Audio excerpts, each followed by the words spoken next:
हबीबन फरमायो त मुखा बाद में क़यामत ताईं केर बि नबी न आहे अचणो जेको मुखा पोइ अची नबूवत जी दावा करे त इहो धोखेबाज़ आहे, इहो ठॻ आहे, इहो फ़रेबी आहे, इहो कूड़ो आहे। ऐं हबीबन उम्मत खे आगाह कयो त मुंहिंजी उम्मत में कज़्ज़ाबून, दज्जालून, सलासून कुल्लुहुम यज़अमु अन्नहु नबीउल्लाह।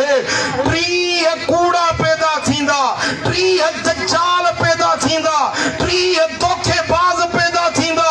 उन्हनि मां हर को चवंदो त मां नबी आहियां। ॿुधी छॾियो, सभिनी नबीअनि जे पुॼाणी वारो मां मुहम्मद करीम जी।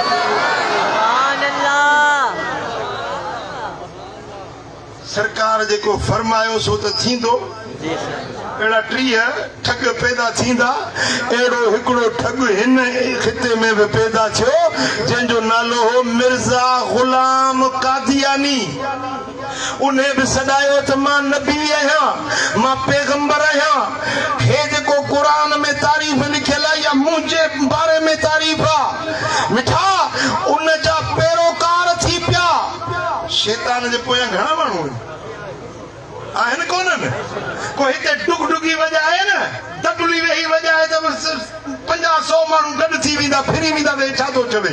मतारी ईंदो आहे त माण्हू उन जे चौधारी फिरी वेंदा आहिनि।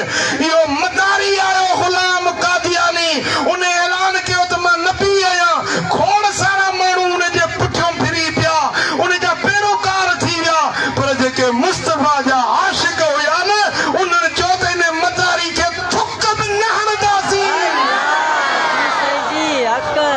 असांजे वात जो पाणी पलीत थी वेंदो। इन ख़बीस खे असां नबी मञण त वॾी ॻाल्हि आहे, इन खे असां निहारींदासीं बि न। असांजो नबी त मदीने वारो मीर आहे, लजपाल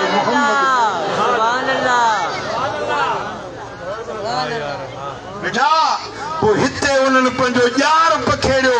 असुल में जेको मिर्ज़ा ग़ुलाम हुयो न, इन खे उथारण वारा, उभारण वारा, पैसा ॾेई फितनो बर्पा करण वारा अंग्रेज हुया, इंग्लैंड जा। उन्हनि हिन खे पैसा ॾेई उभारियो हो त मुसलमाननि में फितनो पैदा कर। पर उन दौर में उलमा, मशाइख, अल्लाह जा वली सालिह उथिया।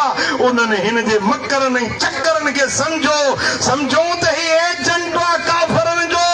ही नबी न आहे, नबी त आख़िरी मुहम्मद मुस्तफ़ा अची चुको आहे।